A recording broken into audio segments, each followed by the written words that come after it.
अनमोल वचन अखिल भारतीय संत मत सत्संग के संस्थापक और गृहस्थ में आनंद योग के जनक परम संत महात्मा परम पूज्य श्री यशपाल जी महाराज अर्थात परम पूज्य भाई साहब जी द्वारा प्रतिपादित इन अनमोल वचनों का पालन करना अति आवश्यक है।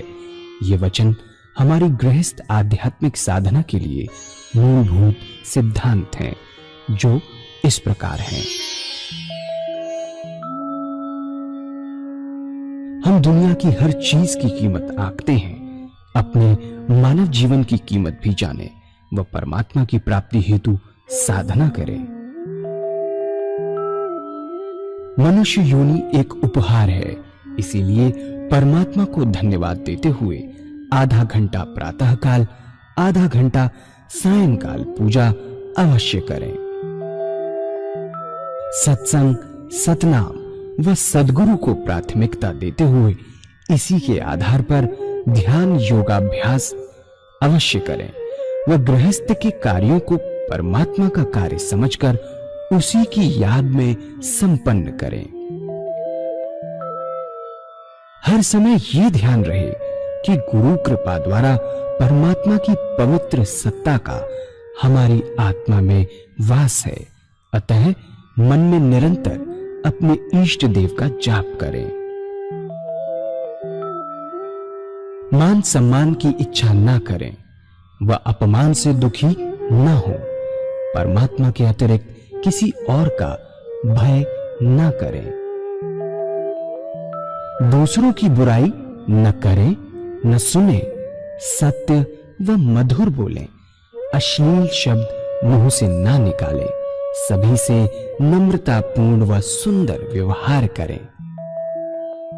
धर्म पत्नी के अतिरिक्त अपने से बड़ी से माता जैसा, बराबर की से बहन जैसा व छोटी से पुत्री जैसा व्यवहार करें। सांसारिक जीवन यापन की आवश्यकताएं अंतहीन है, इसलिए अधिक से अधिक समय सत्संग में व धन परोपकार में खर्च करें। याद रखें, न स्त्री माया है, न धन दौलत, न ही परिवार। माया वह है जो हृदय को परमात्मा से दूर हटा दे। अतः निरंतर सत्संग और सद्गुरु की शरण में रहने का प्रयास करें। भोजन अपने इष्ट को अर्पण कर प्रसाद रूप में परमात्मा की याद में करें। रात्रि में सोने से पहले अच्छे बुरे कार्यों का आत्मनिरीक्षण कर उसका समुचित पश्चाताप करते हुए ध्यान करें व प्रभु की गहरी याद में ही विश्राम करें। परमात्मा तू ही है, तेरी इच्छा पूर्ण हो।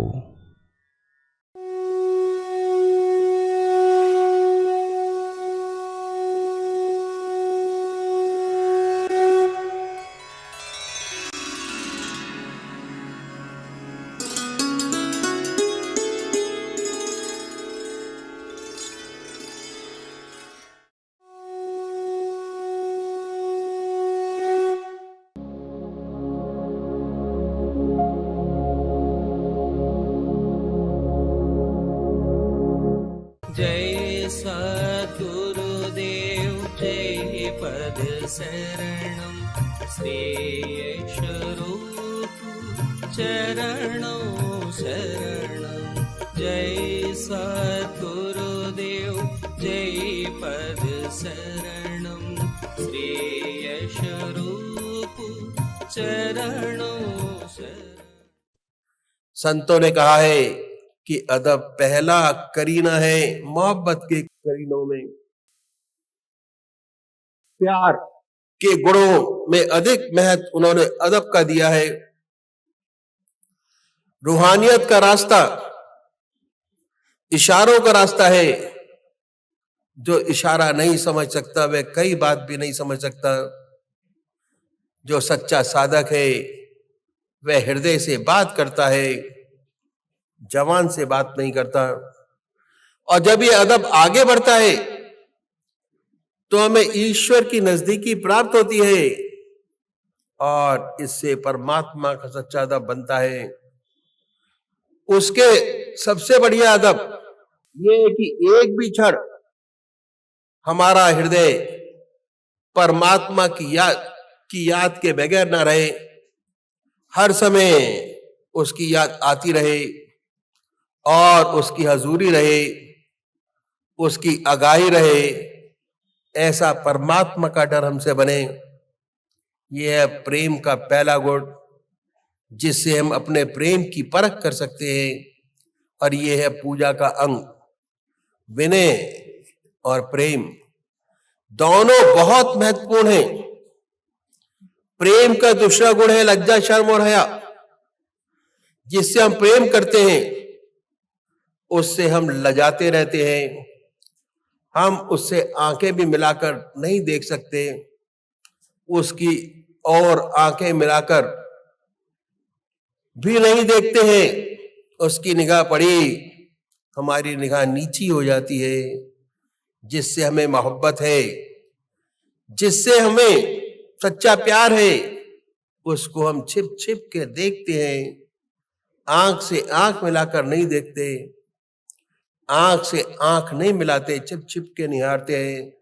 और निरंतर ये भय बना रहता है कि हमसे ऐसा कार्य ना हो जाए कि उसे ठीक पहुंचे।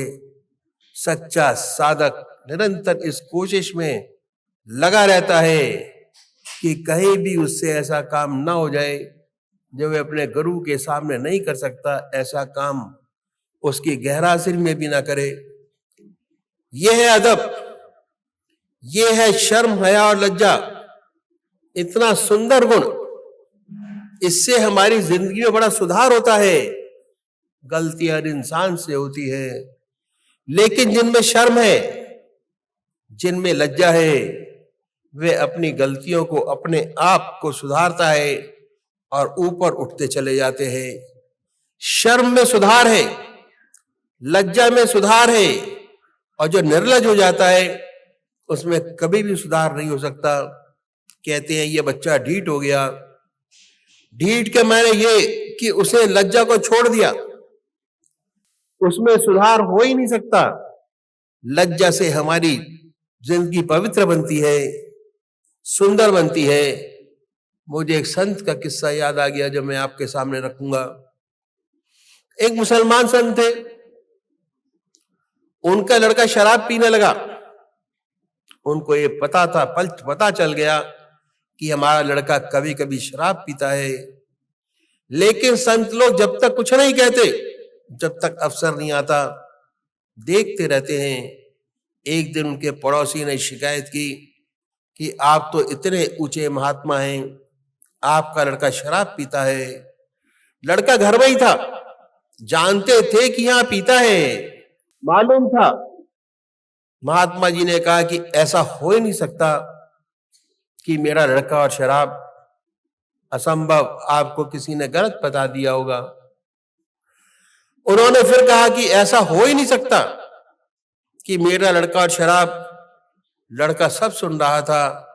फिर उन्होंने कहा कि मैं आपको दिखाऊंगा। तो उन्होंने कहा कि हाँ हाँ दिखाइएगा, मेरा लड़का और शराब कभी हो ही नहीं सकता।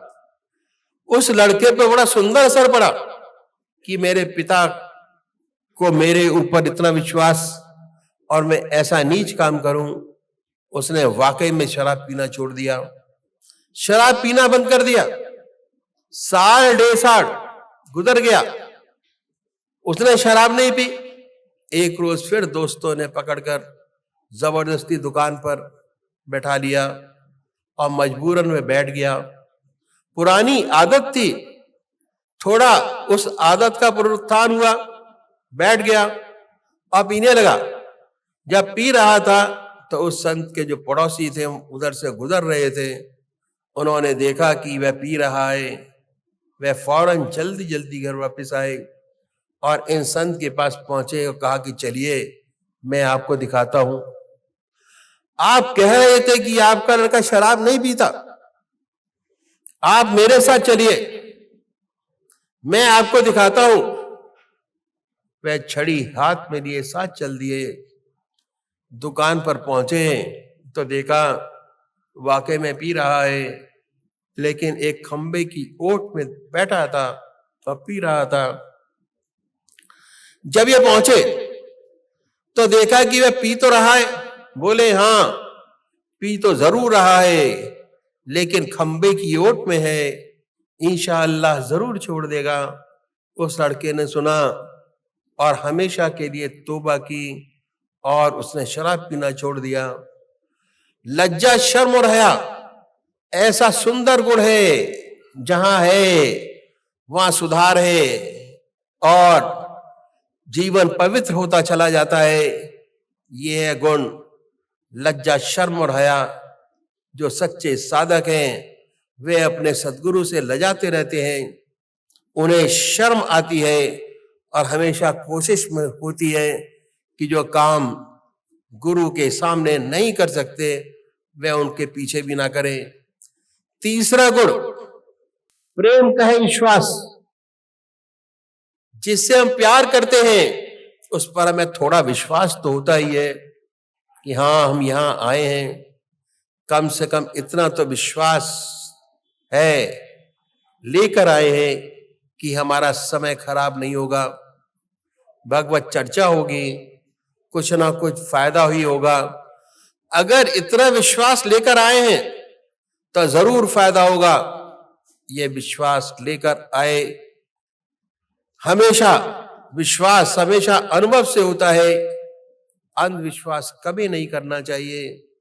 अंधविश्वास बहुत खराब चीज है, गड्ढे में गिराने वाला है। अंधविश्वास कभी नहीं करना चाहिए। इसके माने ये नहीं कि हम अपने को इतना संकुचित बना लें कि सच्ची बात को भी न माने। अपनी बुद्धि को खुला रखिए। जिस बात को आत्मा माने उसे कबूल करिए, उस पर चलिए, तो हमेशा लाभ होता रहेगा। धीरे धीरे हमारा विश्वास बढ़ता है, हम अभ्यास करते हैं, धीरे धीरे हमें अनुभव होते हैं, धीरे धीरे हमें अपनी आत्मा का ज्ञान होता है, धीरे धीरे हम परमात्मा की ओर बढ़ते हैं, धीरे धीरे उसकी लीला को देखते हैं और एक दिन ऐसा आता है कि हमें पूर्ण विश्वास हो जाता है और हम अपने को उस परमात्मा पर पूरी तरह निछावर कर देते हैं, छोड़ देते हैं। यह विश्वास बहुत आवश्यक है। सबसे पहले अपने तरीके पर विश्वास होना चाहिए कि यह तरीका हमने परमात्मा की प्राप्ति का अपनाया है वो ठीक है और सच्चा है। बहुत सोच समझकर उसमें कदम रखिए। जब धीरे धीरे हमें ऐसा विश्वास हो जाता है कि मेरा रास्ता ठीक है, मेरा हृदय निरंतर उस प्रभु की याद में डूबा रहता है, सुख में भी उसकी याद रहती है, दुख में भी उसकी याद रहती है। कोई समय ऐसा नहीं रहता कि जब हमें उसकी याद न रहती हो। ऐसी सुंदर हालत जब बन जाती है तो हमें विश्वास हो जाता है यदि ईश्वर चाहेगा तो अंत समय में उसकी याद नहीं छूटेगी। चिंतन और ये विश्वास ही है जो पार लगाता है। जब मौत का धक्का आता है तो बड़ी बड़ी तपस्याएं धरी की धरी रह जाती हैं, शरीर कमजोर हो जाता है, मन भी कमजोर हो जाता है।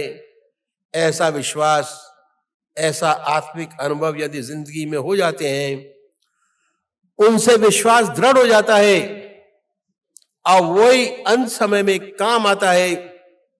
इतनी बड़ी महत्ता है विश्वास की। लेकिन याद रखिए, अंधविश्वास बहुत खराब चीज है जिसे कभी नहीं करना चाहिए। हमेशा सोच समझ कर विश्वास करें, अनुभव के साथ विश्वास करें, बराबर लाभ होता रहेगा। आप बढ़ते रहेंगे और ये विश्वास ही परमात्मा से मिलाएगा। मुझे एक पौराणिक कथा याद आ गई जो बहुत सुंदर है। एक बार पार्वती जी ने शिव जी से पूछा कि महाराज, ये कुंभ का मेला है, 12 साल में एक बार आता है, लाखों व्यक्ति आते हैं गंगा स्नान करने के लिए, ऐसा कहते हैं कि गंगा जी ये पाप नष्ट कर देती हैं। इतने व्यक्ति आते हैं, स्नान करते हैं, तो इनके पाप गंगा जी में रह जाते होंगे। तो गंगा जी को बड़ी दिक्कत होती होगी। इतने पापों को नष्ट करने में लाखों व्यक्ति सारा बोझ पापों का छोड़ जाते हैं गंगा जी के अंदर। शिव जी बहुत मुस्कुराए और कहने लगे कि पार्वती जी, ऐसी बात नहीं है। ये लोग जो पापों की गठरी जैसे अपने सिर पर लेके आते हैं, वैसे के वैसे उसे वापस ले जाते हैं। फिर खामा खा आते हैं, लाखों की भीड़ होती है, स्पेशल अरेंजमेंट किए जाते हैं, स्पेशल ट्रेनें चलती हैं, बसें चलती हैं, इतना बड़ा इंतजाम किया जाता है। तो ये सब बेकार है। तो लगता तो ऐसा ही है पार्वती जी, ये सब दिखावा मात्र है। पार्वती जी बोली, ये कैसे हो सकता है? कहा चलिए, कुंभ का मेला लगा हुआ है, अपने आप देख लें, अपने आप अपने आंखों से देख ले। शिव जी ने अपने को कोड़ी के स्वरूप दिया और पार्वती जी को कोड़िन का स्वरूप। इस तरह कोड़ी कोड़िन बनकर त्रिवेणी की तरफ चल पड़े और उस रास्ते पर बैठे जहां से लाखों यात्री आ रहे थे और जा रहे थे स्नान करने के लिए। शिव जी महाराज ने मैं एक नारा लगाना शुरू किया और वह था कि मुझे एक महात्मा का वर मिला है कि कुंभ के मेले में अगर कोई ऐसा गंगा माई का भक्त जिसके गंगा स्नान करने के बाद सारे पाप नष्ट हो गए हो, यदि वे गंगा जल लाए, मेरे ऊपर छिड़क दे, तो मेरी काया कंचन हो जाए, मैं स्वस्थ हो जाऊंगा। ऐसा मुझे वरदान मिला है।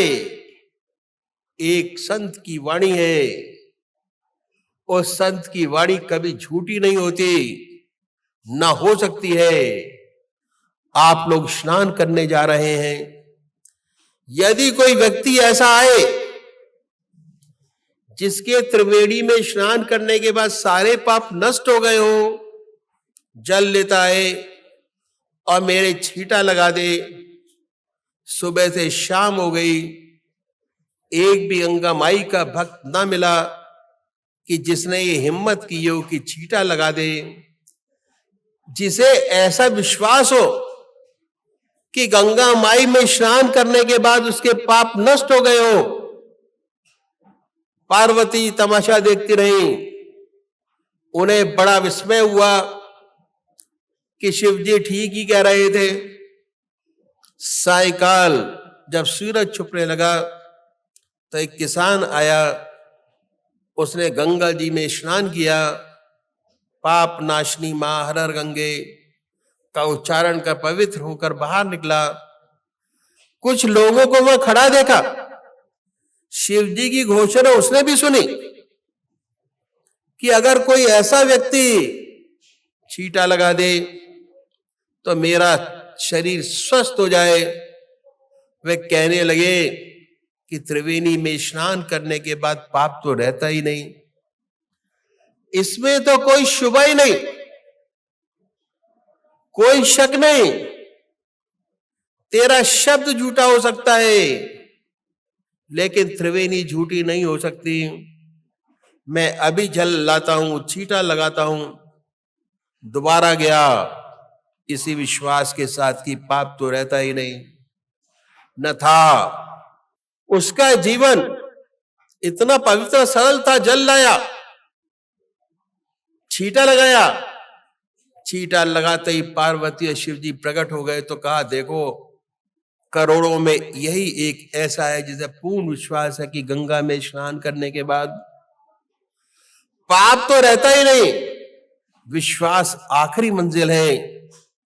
वह विश्वास जो अनुभव से हुआ हो हासिल, जिसने आपके जीवन को बदल दिया हो, पवित्र बना दिया हो, ऐसा विश्वास अंत में काम देता है, पार लगाता है।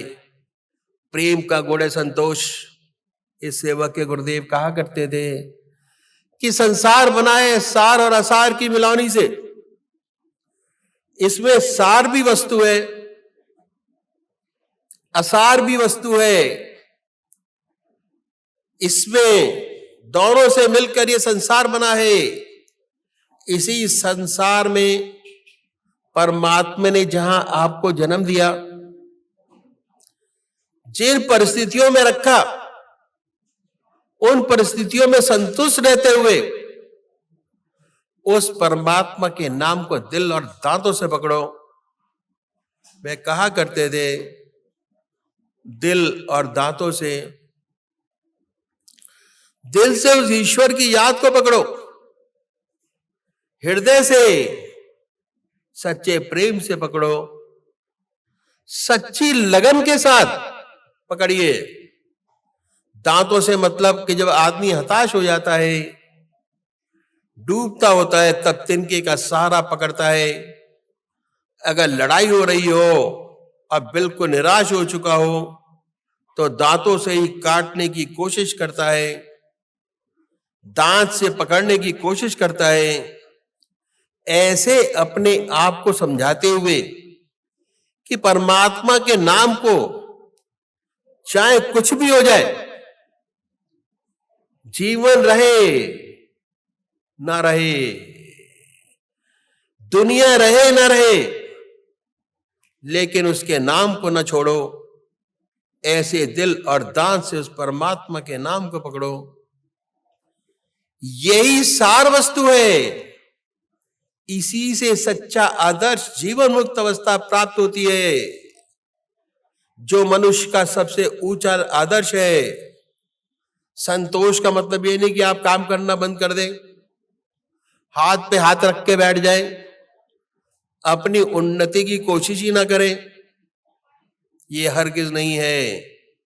हम लोग तो ग्रस्ती है, हमारा रास्ता ग्रस्त का रास्ता है। इसी दुनिया में रहते हैं, इसी संसार में रहते हुए संसार के सब काम सुंदरता से करते हुए हृदय निरंतर परमात्मा की याद में डूबा रहे, परमात्मा की याद में बर्फ की तरह पिघलता रहे और संसार के सब काम सच्चाई के साथ, लगन के साथ होते रहें, बनते रहें।